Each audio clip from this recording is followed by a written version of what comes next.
So Ms. Magana Nguyen is a student at University of Texas at Austin. She aspires to work in the medical field as she's currently on a pre-med path studying cell and molecular biology. Today, she will help spread light on college life, her upbringing, and her studies. Without further ado, here's Ms. Magana Nguyen. Hey everybody. So yeah, my name's Megan. I was gonna introduce myself. I'm really excited to speak today. I'm a little nervous because my internet was like cutting off while you were talking. So let me know if I just cut off. But yeah, so I will kind of just go based on the questions that Sam sent me on email to kind of frame what I'm gonna talk about. So the first thing is like, what was my journey to get where I am now, and kind of like why I want to go into medicine. So I first decided on medicine when I took my first biology class in high school. I really like, I don't know if you guys have taken biology, but biology was really practical to me, and I found that it was kind of like a second language. So I really liked how applicable it was, and I was really excited to learn about it. And around that time, I also had this tumor in my jaw, and like, you know, it was like perfect timing because I was learning about biology. So yeah, and I had to get surgery on it. So that was kind of my first real exposure to the medical field. And I remember on that day, it was obviously my first surgery. So I was a little nervous. So yeah, but I really liked it. I ended up feeling really comfortable because the doctors and the nurses and anesthesiologists were really sweet to me. And I was actually really scared of needles, but like after that, now I'm like, I don't really care about them and all that. Like they just made me that comfortable. And so eventually during that day before my surgery, I was kind of just curious, and I really wanted to go explore the hospital, but obviously I couldn't do it.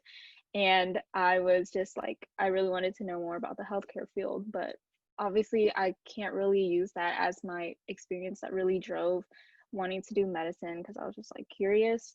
So yeah, that was kind of in the back of my mind for a while. I was like, you know, maybe doctoring is the way for me. And so I didn't really think of specialties or anything like that. I just was mainly aware of like pediatrics because of my pediatrician. Like she treated me as I grew up, and kind of like internal and family medicine, so like the really general doctors. It wasn't until I took AP psychology my junior year of high school that I got really interested in psychiatry and neurology and all that.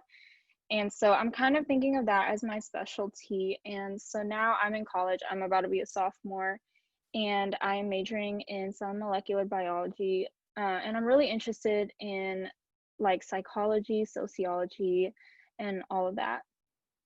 So the reason I knew that I wanted to pursue my major was obviously that first biology class in high school. And as I said before, it was a really practical subject to me. Like it just made really like a lot of sense and came very natural to me. A lot of people I've seen will pick bio as their major just because it's a very typical major for pre-medical students, like because it like encompasses all the pre-medical prereqs. So it's a good major for medical school in my opinion. But for me, it's just like so near and dear to my heart that, and it just so happens to be a good major. So now I'm gonna talk a little bit about my high school experience. I typed up a lot of my notes.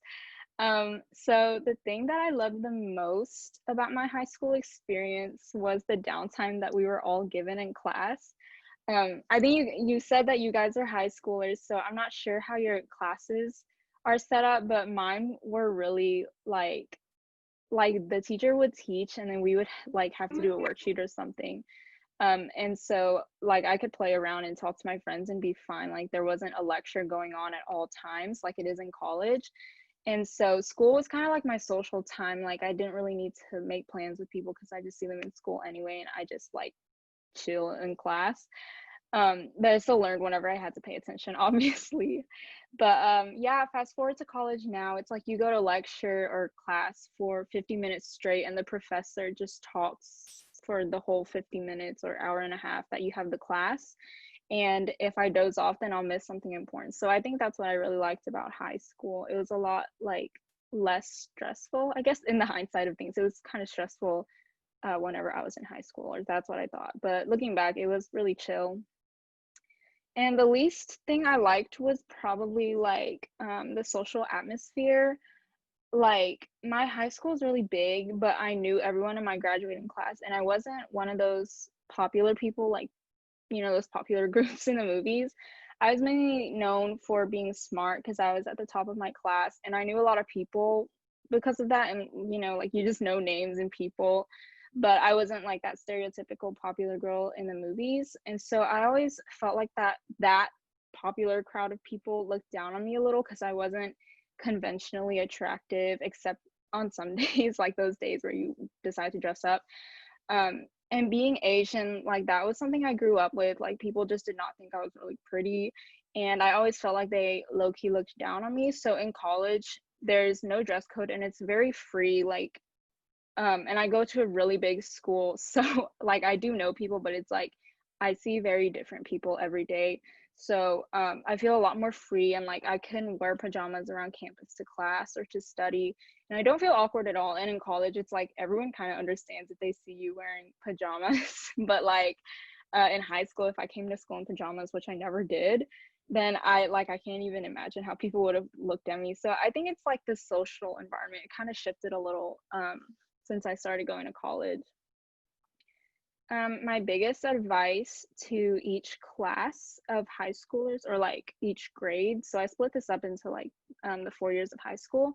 So for freshmen, I would say like to prioritize your academics, but also don't get obsessed with your grades in a way that makes it a toxic environment. I personally wish I cared a little more about my grades in my freshman year because it's the foundation that sets you up for your other years. So like I didn't do bad, but like I could have graduated with a higher rank or something if I did like just a little better. If you do well your freshman year, then you have more room for error later on. And it applies to college too. That's why I worked a little harder in my freshman year because, you know, you kind of learn from your mistakes. I would also say to join clubs that you're interested in, along with some volunteering clubs that your school offers, and to stay involved in those clubs. So, especially this one, this one's a really good club. And I think freshman year is a really chill year. You shouldn't get too bogged down with the details. You can kind of just like adjust and all that. I know some people had trouble adjusting from like middle school to high school. For sophomores, I'm not sure what to say like advice wise, because I feel like sophomore year is just like a normal year in high school as opposed to like the other years. But based on my sophomore year, I'd say to not get involved with drama or like with like relationship drama stuff. When you're going through high school, it's really easy to feel sad about not being in a relationship. I know like my own sister deals with it and she's going to be a senior soon, but she's dealt with it like all of high school, you know.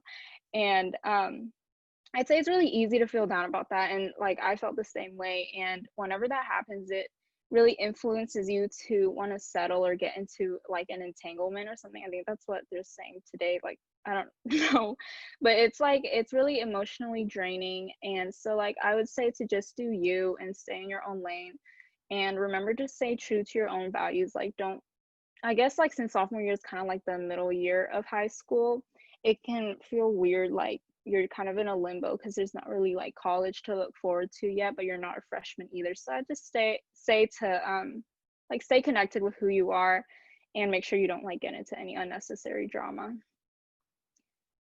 For junior year, I'd say this is probably the most important year for you academically at least, because whenever you apply to college, you apply at like the fall of your senior year. And since your junior year grades were like the last official grades, you use your junior year grades to apply to college, if that makes sense. So I would say like it's very important to keep that up during your junior year. And like a lot of people I knew didn't know that. Like they're like, oh, like I applied with my junior year grades. They're just caught off guard. So I'd say to just make sure you have everything together by the end of your junior year, and to also prep for your standardized exams early. Like it's, I guess junior year is kind of like the start of the end when it comes to college and all that. So with all the entrance exams for college, I don't think you need a whole tutoring course or anything. I know those are really expensive, and you definitely don't need those to score really well. But I would recommend using practice books if your score is really high. I think practice was the biggest thing for me with those entrance exams. And as for another thing for junior year, just make sure you've gotten involved with a good number of things by this time too, because it'll just like strengthen your application for college. So now for seniors, before you start the year, I'd recommend for you to take a good look at who you're friends with and whether you can see yourself staying close friends with them or not. I know my own senior year, it was a very reflective year in terms of friends and all that. Obviously, I don't want you to start up some drama or anything, but after high school, it's very likely that you'll grow apart from your high school friends. Like, just it's very natural because sometimes you don't go to the same college, so sometimes it just happens. Even though a select few do remain close. I say this advice because like if you're trying to cut people off, I think graduation is a great excuse to do so. But I don't mean for that to sound mean, but I'm just saying, like, just to know your values, like I said before, and know what your friends' values are, and make sure they're not toxic and that they're nothing but uplifting to you. And make sure those friendships are healthy, because if they're not and you keep them in your life, then they might just end up being dead weight for longer than they really need to be. And for college stuff, I'd say to start early for college apps. Like if you're a rising senior right now, I think the summer is a really good time to be looking at prompts and drafting stuff for your essays. And it's better to start early than later. So I'd recommend to also submit earlier if you can, like if your school has early action or rolling admissions. And lastly, for senior year, I'd say just enjoy your year. It was really chill for me whenever I went through my last year of high school. Like if you've been working hard for 4 years, then you should just take the time off and really go to school events that year. Like for me, I had never gone to homecoming in high school except senior year, and then I went to like the homecoming football game and a bunch of other events. I know senior year is a good year for events anyway, because there's prom and all that fun stuff. I know it's kind of hard though with the corona, but you know, it's good to characterize your senior year with some fun events. Something I wish someone told me before high school would be to not overcomplicate things. I used to overthink a lot instead of actually doing things, and it caused me a lot more emotional pain than I really should have gone through. So earlier I talked about like my sophomore year and trying not to get caught up with boy/girl relationship drama. So if I were back in my sophomore year in the body and mindset that I am in now, I would literally have dropped some people a lot quicker. And it's not that I'm heartless now, but it's because I know how much dumb stuff I'm willing to tolerate from my friends, and that tolerance is really low now. And I'm so sorry if this sounds mean, but I just want just some advice. Just make sure you know how much you'll tolerate from other people, because it does take a toll on you. And as for college, I think something I wish someone would have told me is how hard it kind of is to make friends at a big school. I'm not sure how smaller schools are, but so my school has, I think, 50,000 students total.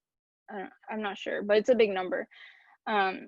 And I thought it'd be really easy to make friends because there are like 50,000 people there, but in real life, it really wasn't that easy. I didn't really have many high school friends coming to the same school as me, but other people did, and they all had some friend groups already. And so I knew a good amount of people, but they had friends whom they had already known for way longer. So it felt really weird to push myself into their already established friend groups.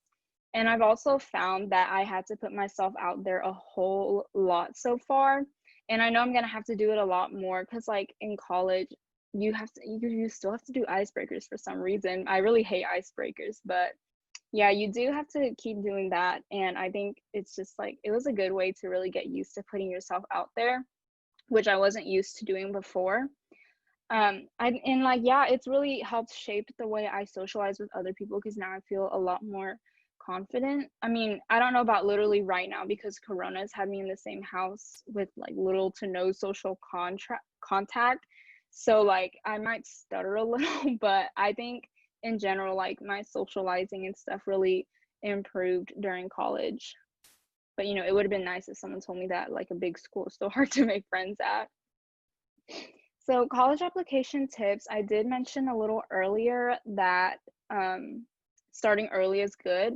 So right now, I would say to begin drafting your essays and um, make sure your essays aren't a repeat of your academic achievements. Make sure that it shows who you are as a human or as a person.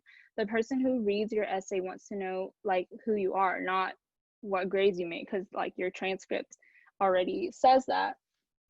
And I read a book once by a college admissions officer or a former one, I'm not sure.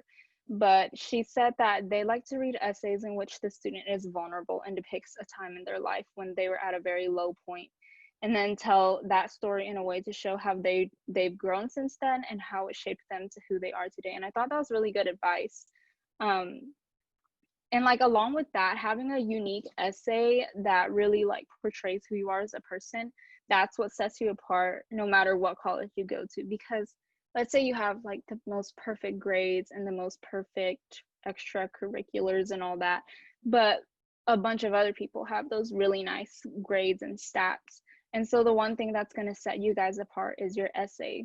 Like if I was given 2 sheets of paper with a list of a person's achievements or 2 people's achievements and they're all the same, I'm not going to be able to differentiate them unless I read their essays, and then that's what really tells me like who they are. Should I admit them to my school and all that?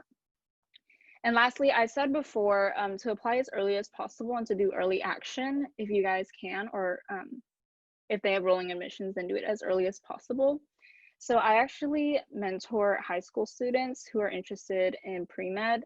So I've gotten the question of like, is it bad to submit early? Because like, what if I come up with something better later on?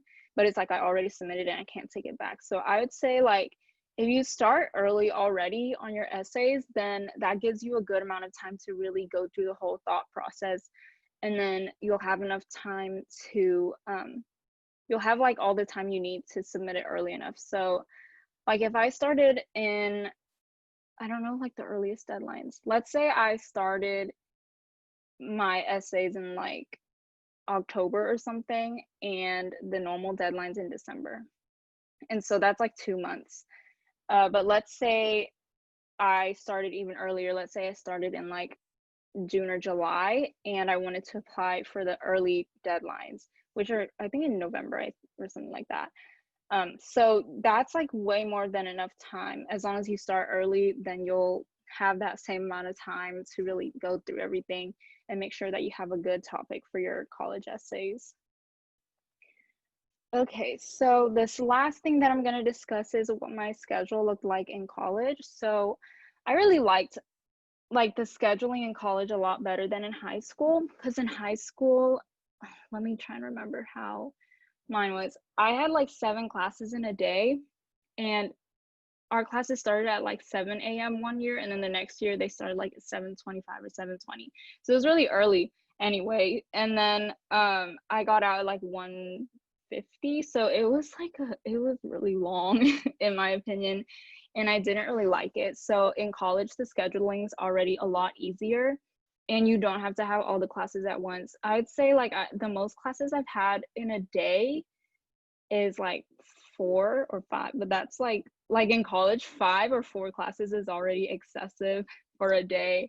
So that shows how much of a contrast it really is from high school to college. So I guess a typical day, I guess I'll like talk about what a typical day looked like in that semester or whatever. So my first semester of college, I was given, how do I explain this? So I was given a first year interest group, which is called FIGS at my school. And the people who are in charge of that FIG, they will assign classes to you for biology and chemistry, because I'm a bio major. So like they reserved it for you. And those classes ended up being in the afternoon for me. And whenever you get your classes reserved at my school, it's really hard to get out of it because all the other freshmen have their classes reserved. And so if you dropped a class that was reserved, then you could lose that class because you might not be able to get into one of the other classes, if that makes sense. And so so I got a lot of afternoon classes for biology and chemistry. So I was like, well, I guess I'll just work with this. But I really liked morning classes anyway, so I signed up for morning classes, and I ended up having a lot of gaps in my first semester. So what I would do is I would go to my morning classes, which were really close to my dorm. And so afterwards, I would just go back to my dorm and chill until my afternoon classes. And then after my afternoon classes, I would find somewhere um, to study, like a nearby building on campus. And I would just study straight until dinner, or not study like straight up, but like homework or anything I needed to do. And I would do that until 6 or 7, which is my dinner time. And then I would go straight back to my dorm and then, you know, eat, shower, sleep, and all that. So I would keep all my homework, like, I guess I treated it like a job or like working. So I did all of my homework stuff away from my dorm, and then I came home, and then I didn't have to do any more homework for the night because I just like finished everything. And yeah, so I think that was a really successful system for my first semester. But my second semester, I think my schedule was a lot harder. So my first semester, I took biology and chemistry, and then I took 3 other classes that were for my core. So like, I think I took history, or US history, art history, and like a Latin American environmental sustainability class. I always forget how to say that class name because it's so long. But my second semester, I had already gotten a lot of my core classes out of the way. And so I was taking a lot more science class. I'm pretty sure I only had one non-science class, and it was sociology. And so I had a lot of earlier classes. And so I think my earliest class was like an 8 a.m. on Mondays, but I usually skipped it because it was an optional class. But every other class for my other days started at 9 a.m. So I would start the day pretty early, like I woke up at 7:30 or about an hour and a half before my classes started. And then I did have a few gaps in my second semester schedule, and I really, having gaps between your classes in college is really a bother for me because it's like I didn't feel like walking back to my dorm, but I had to like just sit in a building or wherever for a couple hours before my next class. And so I'd say my second semester was a lot harder just because I was taking a bigger course load. I started doing research with my school because they have this research program thing for freshmen. And so I was already in one lab class. And then I signed up for another lab class that's just for my major. And then I was taking chemistry and I think biostatistics, and then the sociology class. And so labs in college, if you guys didn't know, are already horrible. Like my chemistry lab, I had to have that 8 a.m. Monday lecture, which I skipped a lot.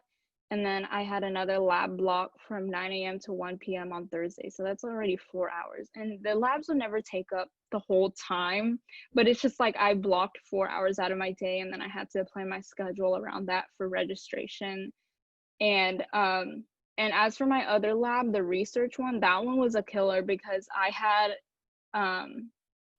what was it, like a 1 hour class at the end of the day on Thursdays, and then I had to have lab for 3 hours on Mondays and 2 hours on Fridays. So I was really tired literally just because of the labs, and like labs are already tiring because you have to do lab reports too. So I think my second semester I did keep up with that same system that I had in the first semester, like where I would just find somewhere to sit and do work during the gaps between my classes. But it was just a lot more classwork. Like maybe I had more classes in the days or like during the week, and it was just really tiring. And I didn't even take biology my second semester because I was supposed to take it abroad in the summer. So like thank God I wasn't in biology because I feel like I would have died if I added on another class.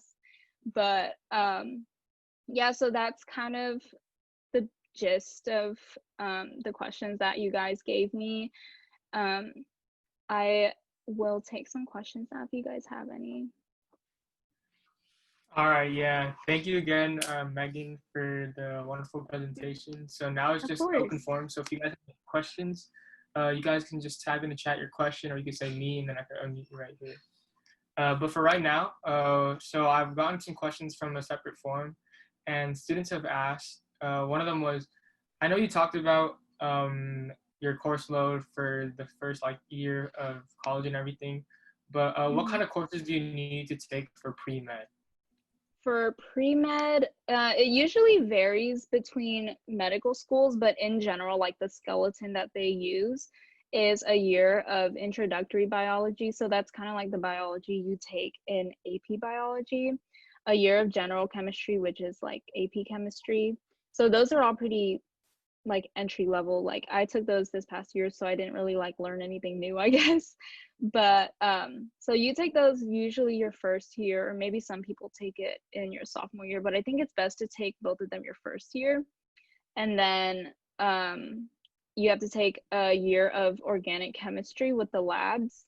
Oh, and I totally forgot. You have to have the gen chem and the biology labs too. So 1 year of biology with labs, 1 year of general chemistry with labs, a year of organic chemistry with labs, and a year of physics with labs. And I think there's an English requirement and a math require like a calculus requirement.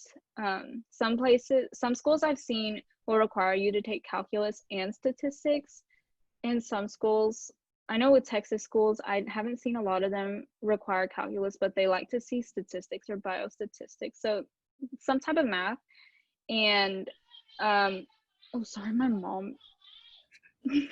Okay. I'm so sorry. So and then you have biochemistry as, but I think that's like a semester class. All right, for sure. Thank you. So another question in the chat was, what were your AP classes like, and what about clubs in high school? Okay, I'm so sorry. Yeah. So my AP classes, let me try and think of which ones I took. I took the pretty general ones, like my school didn't offer computer science or anything like that. So I took world history, US history. I'm just like blanking, but they were pretty like general, like AP bio, AP chem. I didn't take physics and like English and all that. And I'd say my school prepared me pretty well. I was really lucky to go to a decent school.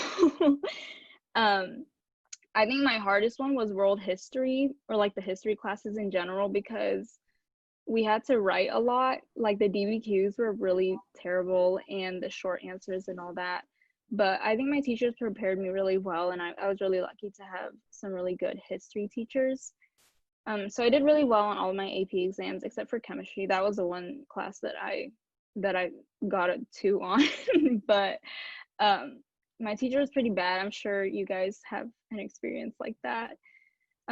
As for clubs, I feel like I wasn't really involved in a lot of clubs just because I was kind of lazy. I was involved in, I think, Key Club, which is like just a club for volunteering. I was in National Honor Society, and I guess those were like the formal clubs that I was involved in. And then as for extracurriculars, like just stuff around the school, I was involved in orchestra, and I ran track and played tennis. So those, I guess those are kind of like the main things for me. All right, for sure. So another question we had was, how did you just? I know you talked about it in like your presentation and everything, but if you Mhm. could you reiterate like how you decided your major, and then also, are college classes harder than high school AP classes? Okay, so just like repeating about my major. So I picked it because it's something that I really like, and I think that's how everyone should pick their majors, especially if you want to go into pre-med, because it doesn't, like, having a non-science major and applying to medical school doesn't do anything to lessen your chances of getting in. I know a lot of people think that, and it doesn't, like, it does make you stand out as an applicant if you're like a business or humanities major as a pre-med student, but I don't think that's the deciding factor between why you get into medical school. Like if you get rejected or accepted, it's not because you are a biology major versus a business major. So I think so I picked it because I like biology, obviously, and it just happens to be a really good major to get all of my prerequisites in on the same degree plan. Because like the reason why people go for a science major is because they're all in the same, like there's a lot of overlap. Whereas if you went for like a music major, then like you'd have to take a lot of extra science classes along with your major. So yeah, I think just pick something that you really like. I know some people will go for business just because it's like a useful degree versus biology. So yeah, I guess just don't pick it just because you think it's a good pre-med major. And can you remind me what the second question was? All right, let me look at it real quick. So the second question was, are college classes harder than high school AP classes? I would say not as a freshman, because your AP classes are supposed to be, they're supposed to be representative of an introductory college class. So if you took like AP language and composition or AP English language and composition, it's probably the same as like your first English class in college. Or like with biology and chemistry, it's the first year of biology.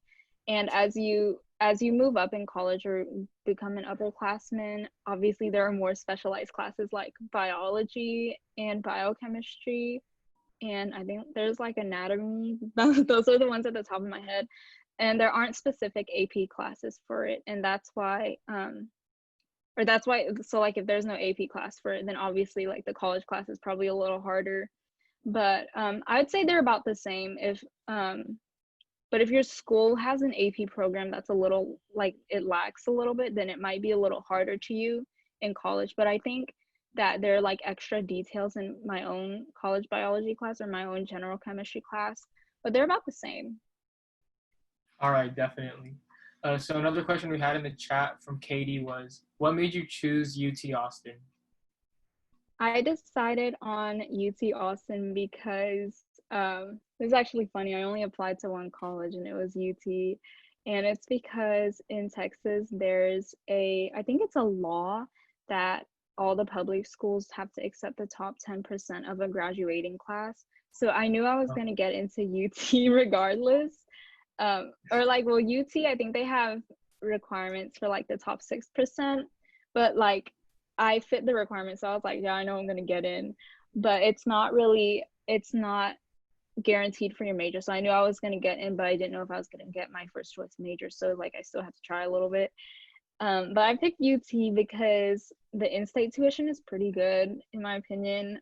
They offered me financial aid to cover my tuition. So I only had to pay for housing, which is still pretty bad, but they offered me a good amount of money, and they have a lot of opportunities and resources for pre-meds, I guess. Like I mentioned earlier that I'm in a freshman research program, and I think some other schools have it. And so UT lets you apply to this program like your senior year of high school after you've been admitted to your major. And like it just gives you research experience very early in your undergraduate career instead of like having to reach out to professors and all of that, which is a really hard process, I bet. So once you get into the program, they let you pick what research thing you want to do that fall, like the fall of your first year of college, and then you start research in the spring. So I really liked that because like finding research just seems kind of hard, like with internships and all that. And yeah, I really like in terms of pre-med stuff, I think they have a lot, but I didn't really know about it at the time. So and I also really like Austin, or the city that my school is in. It's a pretty urbanized place, but it also has a lot of state parks around it, and there's hiking too. There's just a lot of stuff to do in Austin, which can be a good or bad thing, because like if you like to do stuff, then you'll probably spend a lot more money. But yeah, I think those all played a factor in my choosing UT Austin. All right, for sure. One more question that someone asked is, are you in a study group? And if you are, how would you suggest the best way to group study is? And also, how competitive would you say pre-med at UT is? Okay, so I'm kind of in a study group. I guess it kind of fell off whenever we moved online and went back home. But I joined this pre-health club my second semester, and we had study hours in this like reserved room at the library. And so we were required to go there anyway, so I just went. And I would say group studying is not really for me because we kind of just started playing around the whole time. But I think with group studying, you have to establish some ground rules first before you begin. I think it was most effective if we were studying for an exam the night before, because we would actually be doing stuff to prepare. But if it's just like regular studying, then we might not get a lot done. So I would say like to do some work separately and figure out like what you know and what you don't know. And then when you come together, then like talk about what you need help on and then I guess review together. Um and oh, the other question was how competitive it is. So I don't think it's that competitive. I've heard some people say that it's competitive, but personally for me, I haven't felt like anyone's like breathing down my neck or anything like that. I feel like it's very collaborative with the people that I hang out with, but I'm sure there are some sharks out there who are very competitive, but I haven't met any of them yet. I think there was one guy that I knew that was kind of like he kind of gave off vibes like that because he was kind of condescending to me and he'd be like he asked me a lot about my like high school rank and my GPA and my SAT and I was like it was just really weird and then he would like I think he thought I was dumb or something and then when he found out my rank it was just kind of awkward cuz like he told my friends like I didn't know she was that high ranked and then my friends told me and I was like kind of awkward and like he seemed like a really big numbers guy but I think that's like the most competitive as I've seen it be here. All right, for sure. So one more question we had in the chat was, what do you think helped your application the most, other than being top of your class and the text and law?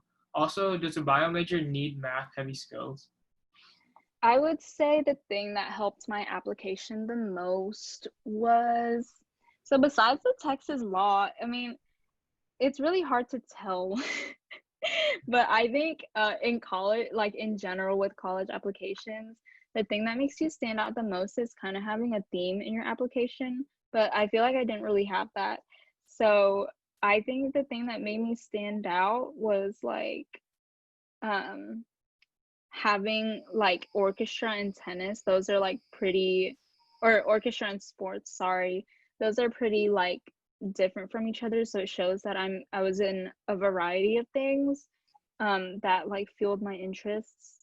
And I think my essay really helped a lot because my English teacher made it an assignment and I was really obsessed with getting my grade up in that class. And I don't know if you guys have English teachers who are like, oh, there's no such thing as a perfect essay. So she would never give me a 100. I would always get like a 95 or something, maybe a 97. So I would try to get as high as I could. So I worked really hard on my essays and got a lot of feedback from her. So I think my essay helped me stand out if not for the Texan law. um, as for a bio major needing math heavy skills, I don't think we need a lot of math skills. I think usually the math skills is reserved for like biochemistry or chemistry majors. Like in my own degree plan, we have a calculus requirement, like we have to take one calculus class, but I got credit for it from AP, so I don't have to take calculus at all. But I know like with biochemistry or chemistry majors in general, they can't take like algebra based physics, they have to take calculus based. And I've never taken physics, so I don't know how hard they are, but I hear algebra based is a lot easier. And bio majors have the option to take algebra based, whereas the other majors make you take calculus based. And they have to take like an extra calculus class too. So I think as a bio major, you should be fine. And I've also taken biostats, so I think I've finished up math for my major already. And biostatistics or statistics in general isn't really like math heavy. It's more like critical thinking and applying your knowledge. So no, I do not think a bio major needs heavy math skills. All right, cool. So I had some personal questions too. So one question I had was, do you believe like your college application essays, should they correlate to your intended major at all, or do you like should people write about like who they are personally, or both? I think it should be, I guess it's a little bit of both, but leaning into personal, because whenever you apply to college, you're also given short answer essays to write. And those short answer essays, for me, let me try and remember what they were. They were like, how are you a leader? Describe a time when you were a leader. And then why did you pick your first major choice to, like, why did you pick that major to be your first choice or whatever? So I think those supplemental essays and the short answers are more like they're more like about why you want that major and all that, whereas the main essay is a lot more personal and it's supposed to be like about you and who you are as a person. But obviously, like, I guess it depends on the topic too, but try to make it as personal as possible and like unique to you, like no one else could have written that essay except you. All right, for sure. One more question I had was, so you talked about how you're in the pre-med pathway and everything, but what do you want to be once you're out of school? Once I'm out of school. Yeah. Oh, like done with medical school in general or college or Like once you're done with medical school. oh, like do you mean like in life in general or like career wise? Career-wise. Okay, so oh, like what specialty I'm interested in? Yeah. Oh, I'm not sure yet. I mentioned earlier I was kind of interested in psychiatry or neurology, but I'm kind of open to everything. Like, I feel like everything's pretty interesting except maybe like surgery to me. I'm a little closed off from surgery just because it takes so much time. And I don't think they have a really good work-life balance. And it's a really big priority for me to have like a life outside of work. But I think surgery is really cool and I'm really excited to try it like once I'm in medical school because I always thought it was cool how surgeons can just like go in and fix whatever's wrong, whereas other doctors or doctors in general will just like give you medication. They can't like actually do the dirty work, if that makes sense. Yeah, I know what you mean. Okay, so the last question I have, I know like stats aren't everything, and like people like they put too much emphasis on that. But if you want and if you can you please go into your stats? Stats for high school or Yeah. college, I meant. Okay. So my GPA is always a weird thing for me to talk about because my school had a pretty weird scale. Like the AP and dual credit classes were like out of 6.0. So if you had a 96, then it'd be a 5.6. And then on level classes or like the regular classes would be out of 5.0. So like a 96 would be a 4.6. And so I was in all AP and my orchestra class period would be the on level class, but my high school allowed us to pass fail it. And so that would just be, so since I passed fail it, it's like it's not calculated into my credits. So since I was in all AP classes, then it's out of 6.0. So I'm just saying that like just so no one gets surprised at my GPA. But I think I graduated with a 5.627, I feel. And I think that's the weighted GPA. And then the unweighted would be, I guess, 4.0 out of 4.0. And for my SAT, I got a 1490 on it. And it took All me right. 4 tries. Okay. Yeah. So that's all the questions I have. So if anyone else has any questions, I'll give you guys a minute to type it up. And yeah. Like, why'd you only apply to one college, like UT Austin? Like, I know besides the Texan law and everything, but like, why one? I don't know. It's like all the other Texas schools were not as good. Like, I don't know if you guys have heard of A&M, but Yeah. Yeah. A&M is like, it's like in the middle of nowhere and it's really like yeehaw and that's not really me. And like they have auto admit too. And so like, I mean, I just didn't really like where it was. So I guess Austin has like really good networking stuff, I guess. Like I heard their engineering school is really good, and I heard that if you have a degree from engineering at UT, then like people will just straight up hire you. So I thought that was really cool. Oh, wow. Did you ever like think of applying to like a California school or like an Ivy? I did think about it, but I just never did. I didn't want to Yeah. pay for the application fees. I know what I you was mean. so freaking lazy. I'm not gonna be like that for medical school though. Okay, so Noelle asked a question in the chat. I think this is gonna be the last one. Do you think it's worth Do you think it's worth taking the SAT again, or being more involved in clubs related to your future major? I took it as a sophomore last year, and my score is around the 1400s. Don't want to disclose, lol. Okay, well, I was in the same boat as you, Noel, like with the 1400s. So I mentioned earlier I took it 4 times, and so the SAT was such a whirlwind for me.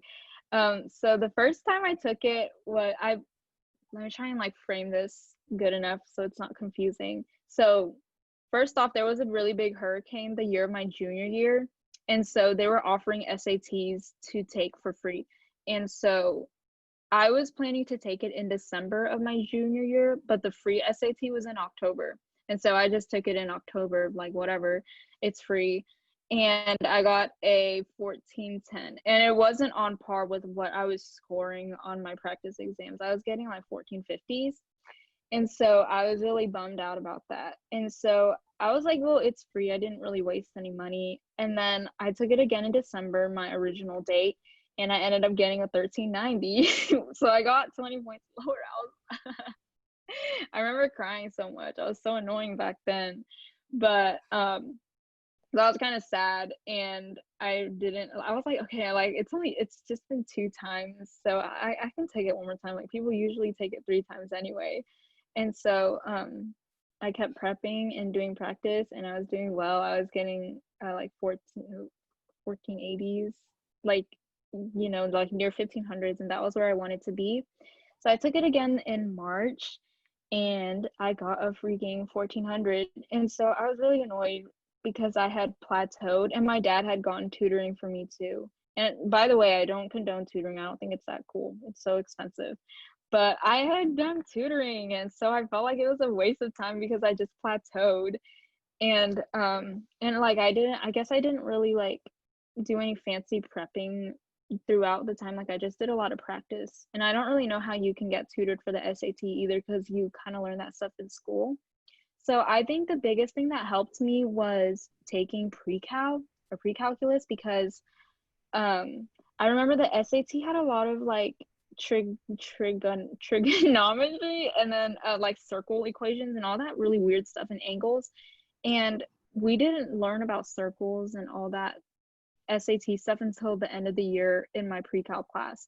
And I recognized it because I had practiced with that stuff before. But learning it in a traditional classroom setting is really helpful because, like, I don't know, it's actually like learning it.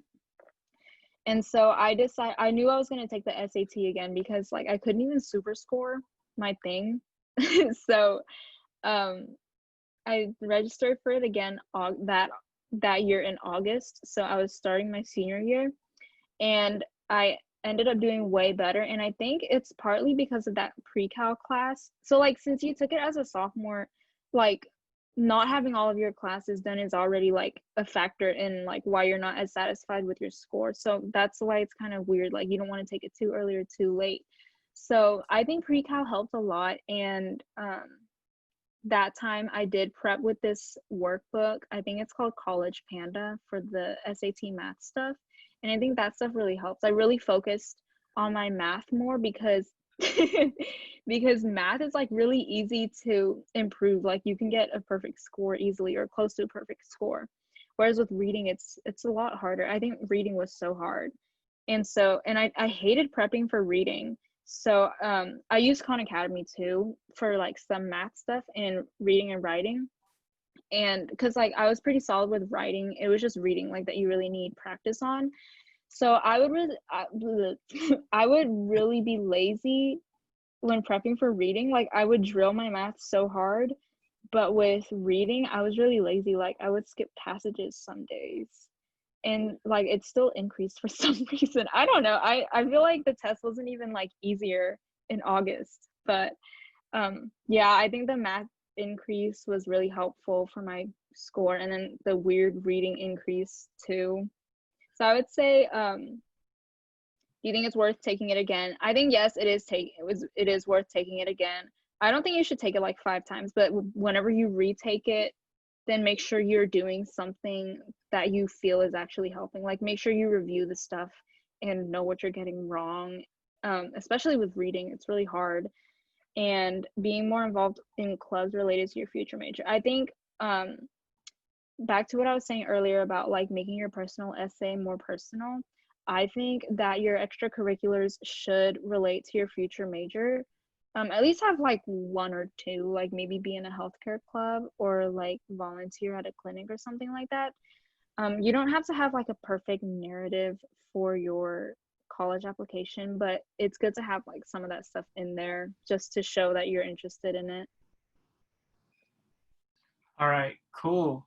So that was our last question. We just wanted to say thank you from the bottom of our hearts from SAMP. Mm-hmm. And I'm pretty sure everyone in the meeting right now wants to say thank you too. But just want to say thank you again. And to the people in the meeting right now, the meeting is recorded and we're going to put it on YouTube, if that's fine with you, yeah? Mm-hmm. All right, cool. So yeah, it's going to be uploaded to YouTube and everything. Again, thank you and have a good day. Thank you for inviting me. Yeah, no problem. Bye. Bye.